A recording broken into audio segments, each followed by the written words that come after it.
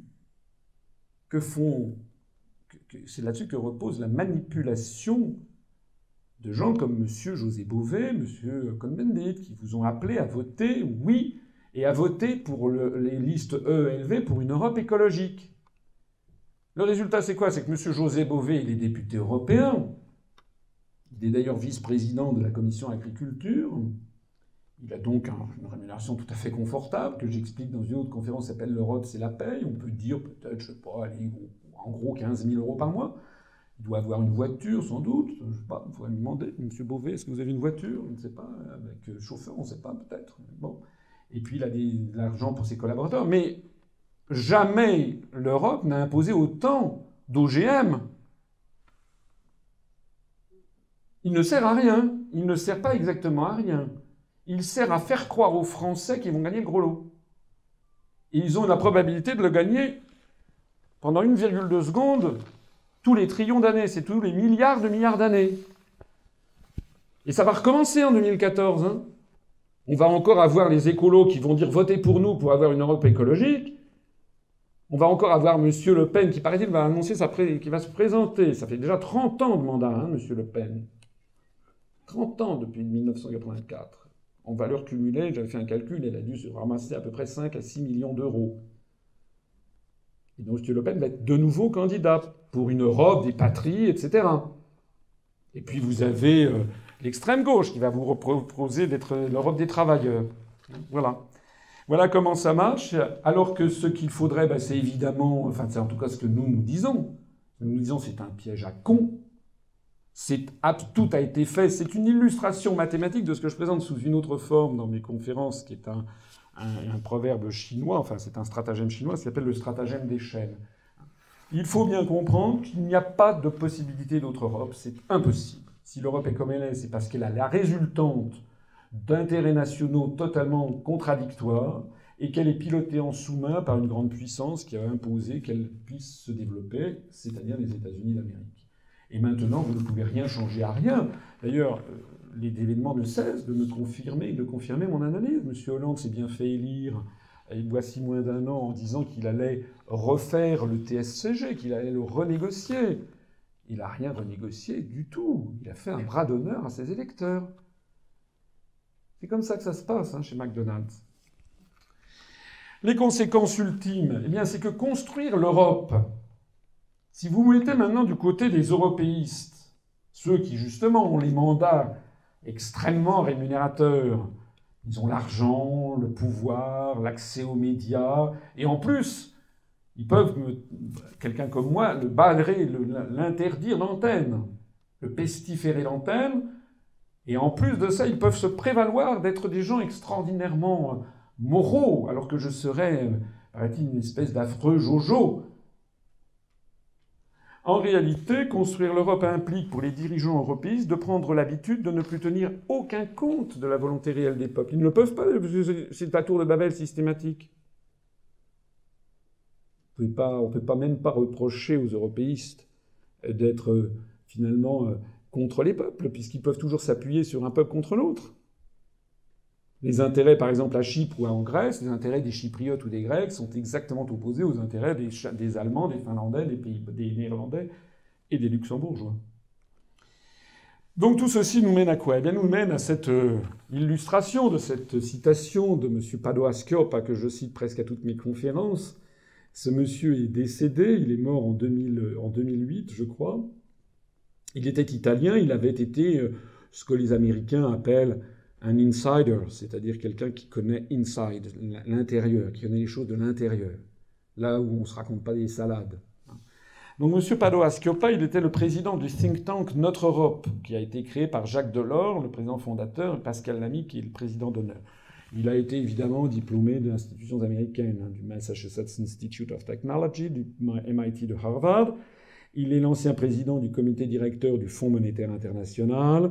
Il a été ministre de l'économie et des finances italien de 2006 à 2008. Il a été membre du directoire de la Banque centrale européenne. Enfin bref, c'est pas un ignorant. C'est pas un battleur. Ça n'est pas un humoriste. Ça n'est pas des propos de comptoir. C'est d'autant moins des propos de comptoir que je vais vous rapporter qu'il les a écrits dans un article qui s'appelait Les enseignements de l'aventure européenne, article qui est apparu dans une revue française de grande qualité qui s'appelle Commentaire, dans son numéro 87 de l'automne 99. Et qu'est-ce qu'il a dit, M. Padoa-Schioppa?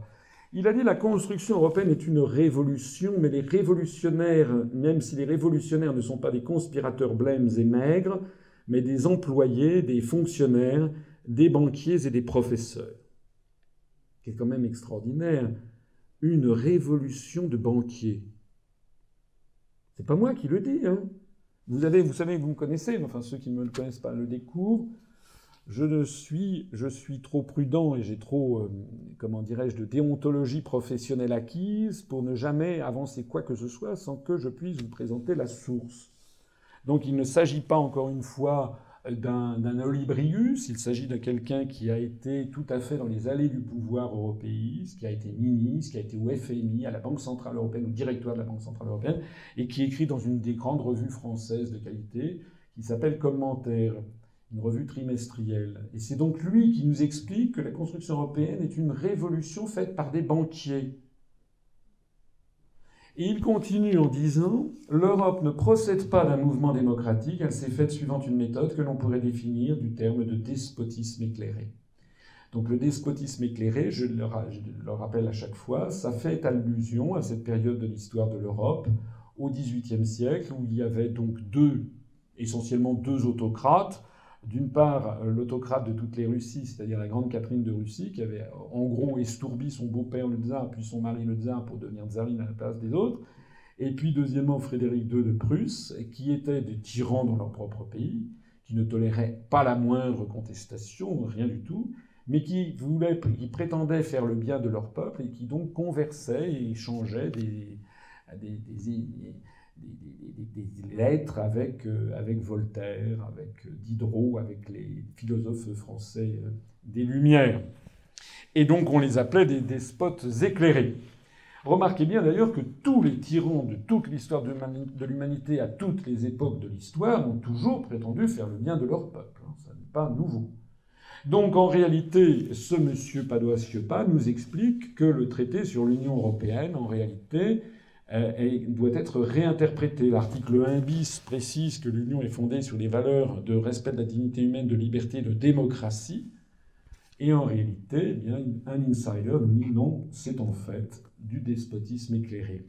Et ce despotisme éclairé, il est l'illustration de cette analyse mathématique du 2 divisé par 2 puissance n-1 dont je vous parlais tout à l'heure, c'est-à-dire 0,5 à la puissance n-1, la probabilité d'avoir une politique cohérente, droite ou gauche au niveau de l'Union européenne. Et la probabilité d'une autre Europe, je vous le rappelle, étant de 1,2 secondes tous les trillions d'années. Donc quand on est face à ça, pour faire avancer le schmilblick, eh bien, donc une petite oligarchie a pris le pouvoir, puisqu'elle considère que sinon, rien ne se passe, et elle a raison, rien ne se passera, c'est un blocage systématique. Voilà. Alors le résultat de tout ça, eh bien, c'est que, évidemment, les peuples sont furieux, parce qu'ils se rendent compte quand même qu'il se passe quelque chose, et donc les Français se détournent petit à petit de la construction européenne. Je rappelle qu'on a demandé aux Français seulement à 4 reprises ce qu'ils en pensaient. On ne leur a jamais demandé s'ils étaient d'accord. Jamais. On n'a jamais demandé aux Français « Êtes-vous d'accord pour faire disparaître la France ?» Jamais. En 1957, ils ont appris au petit déjeuner, ils avaient élu des députés, on était sous Félix Gaillard, Premier ministre de la 4e République, président du Conseil, comme on disait à l'époque, ils avaient élu des députés, droite ou gauche, bon. Et puis, un jour, ils ont pris leur petit déjeuner, ils ont dit « Ah tiens, il y a eu un traité qui a été signé à Rome. » Bon. Donc, je vais demander leur avis. C'est les députés, après, qui ont ratifié sans qu'ils aient été élus pour cela. Bon. Et puis, l'affaire a été ratifiée. Donc, ensuite, on a demandé aux Français seulement, je parle que des Français, le cas est général, hein, c'est partout pareil. Pour les Français, on leur a demandé leur avis à 3 reprises, en 1972, en 1992, en 2005. En 1972, on leur a demandé, est-ce que vous êtes d'accord pour que la Grande-Bretagne, le Danemark et l'Irlande entrent dans le marché commun. Il y avait la Norvège également, mais la Norvège ensuite a dit non. Bon. À l'époque, le Parti socialiste a appelé à s'abstenir. Il y a eu une très forte abstention, enfin une très forte, il y a eu 34% d'abstention, ce qui était beaucoup pour l'époque, en 1972. Et en fait, il y a eu 31% des Français qui ont voté non. Mais s'il y avait une majorité de Français qui avaient voté non, on restait dans le marché commun. On n'a pas demandé aux Français, est-ce que vous êtes d'accord pour sortir du truc? Est-ce que vous êtes d'accord pour faire disparaître la France dans un ensemble continental? Jamais. En 1992, rebelote, cette fois-ci, on leur a demandé, est-ce que vous êtes d'accord pour avoir une monnaie commune européenne? Certains appellent ça une monnaie unique, mais en fait c'est une monnaie commune, européenne, Et éventuellement aussi avoir une politique étrangère de sécurité et de défense, enfin de sécurité commune, c'était le deuxième pilier, puis une justice, enfin bon. Et à cette occasion, il y a eu 49% de Français qui ont voté non. Donc c'est passé à un cheveu. Mais on avait bien dit aux Français que s'ils votaient non, ils restaient quand même dans le marché commun précédent. Ensuite, en 2005, on a eu la Constitution européenne. Et là, on a demandé aux Français, est-ce que vous êtes d'accord pour avoir un président du Conseil de l'Union européenne, une ministre des Affaires étrangères pour parler d'une seule voix, genre de faribole, et avoir une Constitution. Cette fois-ci, les Français ont voté non à 54,7%. Et ben, non seulement ils sont restés dans le système existant, mais on leur a quand même imposé ce à quoi ils avaient dit non. Alors ensuite, maintenant, aux dernières nouvelles, c'est un sondage IFOP. Le pas entre les années n'est pas identique. Hein. Faites attention, c'est un graphique qui n'est pas... C'est un peu bricolé parce que il y a 20 ans entre les 20 premières années, puis ensuite 13 ans et ensuite 7 ans. Et ça n'est pas homogène puisque dans les 3 premiers cas, c'est un vote. Dans le dernier cas, c'est un sondage IFOP qui a été fait à la fin de l'année dernière qui disait que ça ne vaut que ce que ça vaut. Ça n'est qu'un sondage, que si on réinterrogeait les Français sur Maastricht, il y en aurait 64% des Français qui voteraient non.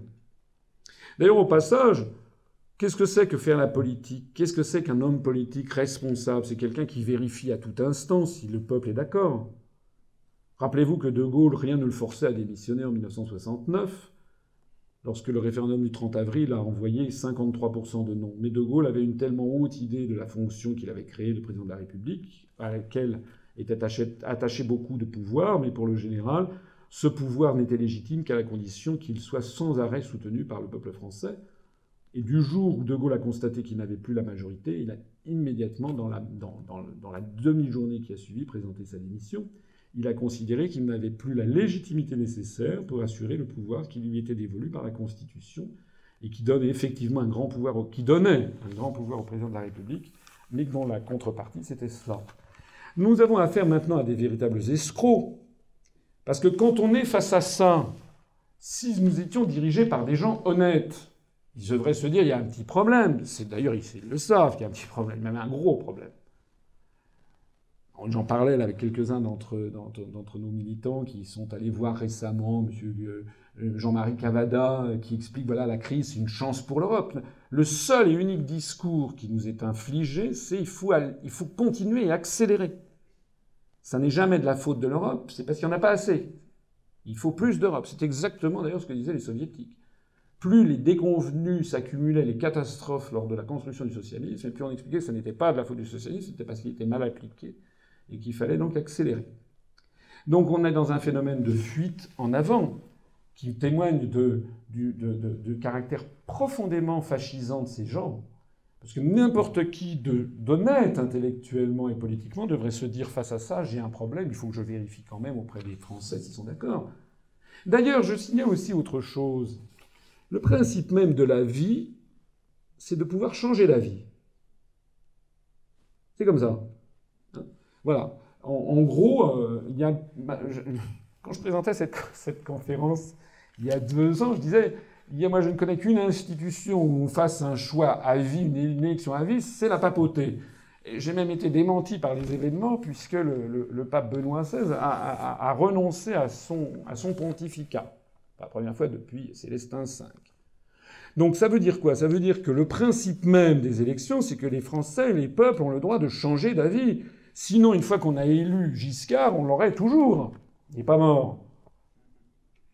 Et les Français, après l'avoir élu en 74, en 81, l'ont chassé. De même qu'ils ont élu Sarkozy en 2007, qu'ils l'ont chassé en 2012. Donc l'idée même que l'on a fait un traité il y a 20 ans, que ce traité donne des conséquences absolument catastrophiques, et qu'on dise aux gens « Ah, mais les Français ont voté, mais les Français, oui, ben, très bien. Mais ils ont peut-être le droit de changer d'avis. » Ça serait quand même la moindre des choses de vérifier s'ils sont encore d'accord. Or, toutes les statistiques montrent qu'ils ne sont pas d'accord. D'ailleurs, si je voulais en pousser l'analyse encore plus loin, je soulignerais qu'il y a eu que, à l'époque, c'est ce que je vais montrer d'ailleurs juste après, je crois, le soutien réel du peuple français à la construction européenne ne cesse de dégringoler parce que, en 1972, il y avait eu, ça c'est en pourcentage des électeurs inscrits, Parce qu'il y a eu beaucoup d'abstention. En pourcentage des électeurs inscrits, en 1972, il y avait eu 36% de oui à l'élargissement. En 1992, à Maastricht, il n'y avait eu que 34% de gens, des électeurs qui étaient allés voter oui. Donc la majorité n'était que toute relative. Et à la Constitution européenne, il n'y a que 30% des Français qui sont allés voter oui. Donc il y avait en 1992 34% des électeurs inscrits qui avaient voté oui, 34,4. Il a dû y avoir à peu près 33,8% des Français qui ont voté non et 34% qui ne sont pas allés voter. C'est ça la vérité.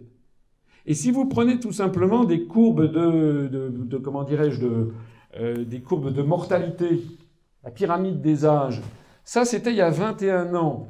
Compte tenu des décès qui sont intervenus depuis lors, d'une part, et des naissances qui sont intervenues d'autre part, on est sûr qu'actuellement, il y a moins de 1 Français adulte sur 5, de plus de 18 ans, il y a moins de 1 sur 5 qui a voté oui. En 1992, à Maastricht, parce qu'il y en a un certain nombre qui sont décédés, et il y a environ 21 tranches d'âge nouvelles.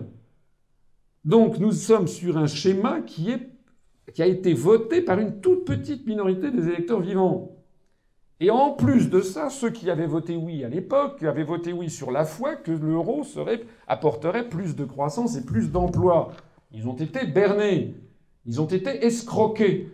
C'est-à-dire que ceux qui, parmi les électeurs français vivants, qui ont voté oui au traité de Maastricht et qui sont contents de ce qu'ils ont voté, on doit être à peu près un Français sur 10. Ou sur 15. On est donc face à une réalité politique et sociologique qui est infinitésimale et qui témoigne donc de la suite des événements. C'est la raison numéro 1 de sortir de l'Europe. Si nous voulons que les Français retournent voter parce que leur vote aura de nouveau du sens, c'est-à-dire on leur aura rendu la démocratie, c'est-à-dire que lorsqu'ils voteront à droite, ils auront une politique de droite, et lorsqu'ils voteront à gauche, ils auront une politique de gauche. Alors, il faut que les Français comprennent que la construction européenne rend leurs élections sans aucun effet. Voter à droite ou voter à gauche ne change plus rien. Entre l'Europe et la démocratie, il faut choisir. C'est comme ça.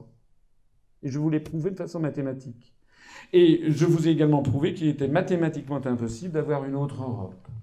Donc il faut choisir. Soit on sort de l'Europe, on retrouve une République française, on est maître de notre avenir collectif. Et d'ailleurs, on noue des relations économiques et internationales avec l'ensemble du monde, comme c'est le cas actuellement. Ne tombez pas dans ce panneau, j'y reviendrai à la fin de cette conférence, de ceux qui veulent vous faire croire que si on sortait de l'Europe, ça serait pour aller s'enfermer au Carmel. Se moquer du monde. Bon, la Suisse, qui est un pays qui est à quelques dizaines de mètres d'ici, ne vit pas au Carmel. Bon. Donc ne tombez pas dans ce panneau, mais ne tombez pas non plus dans le panneau de ceux qui vous disent on va changer d'Europe. Je vous ai montré, la probabilité était nulle. La raison numéro 2, c'est qu'il faut casser l'accroissement exponentiel de l'endettement public. Je rappelle qu'avant 1973 et depuis Napoléon Ier, la France monétisait une partie de son déficit budgétaire par l'intermédiaire de la Banque de France. La Banque de France créait par exemple 1 milliard de francs à partir de rien et sans intérêt puisque la Banque de France appartient à l'État. Alors c'était un système qui avait des inconvénients. C'était un système qui était potentiellement inflationniste par nature. Lorsque vous offrez à un souverain la possibilité de faire de la monnaie, il a tendance à faire de la monnaie, ça c'est sûr. Alors au début, c'est très bien parce qu'il a plus d'argent comme ça, mais comme selon l'adage que ce qui est rare est cher et que ce qui n'est pas rare n'est pas cher, plus vous sortez des billets, je présente les choses de façon volontairement simple, plus vous publiez des billets et plus vos billets ne valent rien. C'est bien évident. Donc, c'était un système qui était par nature inflationniste. Mais ce qu'il faut comprendre aussi, c'est que les banquiers, les révolutionnaires, de M. Padoa-Schioppa, les rentiers, c'est-à-dire les gens ayant de l'argent, voyaient d'un mauvais œil que l'État ait le contrôle sur l'économie du pays et sur les taux d'intérêt. D'autant plus qu'il y avait un contrôle des mouvements de capitaux. On a donc parlé à cette époque de euthanasie des rentiers. Certains ont eu cette formule un peu bizarre. Ça voulait dire qu'en fait, les rentiers étaient piégés dans leur pays respectif. En d'autres termes, par exemple, quelqu'un qui avait une petite fortune qui tombait du ciel parce qu'il faisait un bel héritage, eh bien, était contraint, ne pouvait pas sortir cet argent de France, pas plus d'ailleurs qu'il ne pouvait le sortir de la Grèce ou de l'Espagne et autres, sans autorisation, mais les autorisations étaient rarement données, surtout à des particuliers.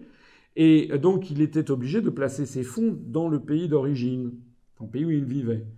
Et s'il plaçait ses fonds dans par exemple, une caisse d'épargne avec des taux d'intérêt administrés, style 3 ou 4% par an, et si au même moment l'inflation, parce que justement la création monétaire était débridée, l'inflation faisait du 10 ou du 15, comme on l'a vu par exemple dans les années 60, 68, 69, 70, 71, 72, 73, 74, 75, on a eu des taux d'inflation de 15% par an, et bien à ce moment-là, eh bien, ils étaient piégés, puisqu'ils gagnaient, mettons, 5% à la caisse d'épargne, ils perdaient 10% par an avec la dépréciation monétaire. Donc il y avait effectivement un intérêt fondamental des classes dominantes ou possédantes, on peut dire, à modifier ce système. Des campagnes de presse et un lobbying permanent sur les responsables politiques mirent en avant que ce système était anachronique et inflationniste par nature, car l'État, ne devant pas payer d'intérêt pour ses déficits publics, pouvait être tenté de créer de la masse monétaire de façon excessive, ce qui pouvait être le cas. C'est pas tout à fait vrai, parce qu'on était quand même sous l'empire de l'accord de Bretton Woods, qui faisait que les monnaies devaient être convertibles en or. Mais enfin, comme vous le savez, c'est justement en 1971 que Richard Nixon a fait voler en éclats les accords de Bretton Woods en supprimant la convertibilité du dollar en or. Et donc, il n'est pas, comment dirais-je, illogique, d'un point de vue historique, que la France ait pris cette fameuse loi de 1973, mais dans l'ensemble du monde occidental, des lois identiques ont été prises pour éviter que la fin des accords de Bretton Woods ne donne libre cours à une espèce d'envolée inflationniste généralisée, puisque tous les États pourraient à ce moment-là imprimer autant d'argent, enfin sortir autant d'argent qu'ils en voulaient. C'est ce qui a donné naissance à la loi 73-7 du 3 janvier 73 sur la Banque de France, que certains polémistes appellent la loi Rothschild ou la loi Pompidou-Giscard, parce que c'était Georges Pompidou, président de la République, Valéry Giscard d'Estaing, ministre des Finances, et que Georges Pompidou avait, comme vous le savez, été à un moment banquier chez Rothschild. Donc cette loi a modifié l'organisation de la Banque de France, elle a affaibli les droits du Trésor public par rapport à celle-ci. Donc normalement, dans son article 25, elle précise que le Trésor public ne peut être présentateur de ses propres effets à l'escompte de la Banque de France. Alors on en parle beaucoup sur Internet. Il ne faut pas non plus exagérer le rôle de cette loi, parce que, je vous l'ai dit, il y avait quand même cette espèce de ressort de rappel des accords de Bretton Woods, qui faisait qu'on ne pouvait quand même pas faire tout et n'importe quoi. Mais ce qui est vrai quand même, c'est qu'à partir de là, on a eu une loi qui a été une espèce d'endettement volontaire de la France et de tous les autres États. On s'est dit, la France ne doit pas, il faut être sage, sinon on va avoir de l'inflation énorme. Il faut donc être sage, et comme il n'y a plus la contrainte de l'étalon or, eh bien, il va falloir que le gouvernement, enfin que l'État, pour parler plus précisément juridiquement, que l'État fasse comme un particulier, c'est-à-dire qu'il s'endette sur les marchés financiers. Voilà. Et donc, en payant des intérêts, ça va lui coûter de l'argent. Donc, du coup, il va être sage et donc il ne va pas s'endetter ad vitam aeternam. Donc, on aura ainsi une sagesse qui sera imposée par la réalité. C'était comme ça que ça a été présenté. Mais avec cette loi, l'État français s'est donc volontairement privé du droit régalien de créer de la monnaie gratuitement. Et du coup, les banques privées, et les marchés financiers en ont profité pour s'enrichir aux dépens de l'État. Et ce qui était auparavant prêté gratuitement, mais avec un risque d'inflation, a désormais été prêté contre intérêt sonnant et trébuchant, avec un risque moindre d'inflation, ce qui d'ailleurs reste à démontrer, puisque certains expliquent qu'en fait l'inflation n'a pas spécialement diminué. Je pense quand même qu'on peut dire que là, elle a un peu régressé, mais c'est vrai qu'on a quand même connu ensuite des périodes d'inflation. En tout cas, cette décision, c'est une décision d'une importance historique très considérable, puisque c'était depuis toute éternité que le souverain, c'est-à-dire soit le peuple depuis 1789, soit le monarque avant 1789 et la reconnaissance de la souveraineté nationale, c'était le souverain qui avait le privilège d'émission monétaire. Dans la Divine Comédie, le grand poète florentin Dante Alighieri, qui vit au début du XIIIe siècle, Vous savez, c'est un grand poème, une des grandes œuvres littéraires de l'Europe occidentale. Dans ce document, dans ce texte, Dante place le roi de France en enfer. L'argument du poème, c'est on se promène entre l'enfer, le paradis et le purgatoire, et en enfer, on découvre le roi de France, le très chrétien, c'est-à-dire Philippe le Bel. Et pourquoi est-ce que Dante le place en enfer? Parce que justement, il fait de la dépréciation monétaire. C'est-à-dire qu'à l'époque, les pièces en argent ou en or étaient rognées. C'est d'ailleurs la raison pour laquelle, si vous êtes numismate, il est très difficile de trouver des pièces en or de l'époque médiévale, roi française ou d'autres pays, qui soient en parfait état. Elles sont pratiquement toutes un peu rognées parce qu'on grattait de l'or, on récupérait un 0,1 gramme. Et si vous faites ça, et bien sûr, 40 pièces, vous refaites une pièce de 4 grammes. Vous refaites une pièce presque à l'identique. Mais elle est, comme on dit alors, de mauvaise aloi. C'est-à-dire qu'elle n'a pas le même aloi que la pièce d'origine. Et comme vous l'avez compris, si vous faites avec 40 pièces, vous en faites une nouvelle, ça représente une dépréciation monétaire de 2,5%.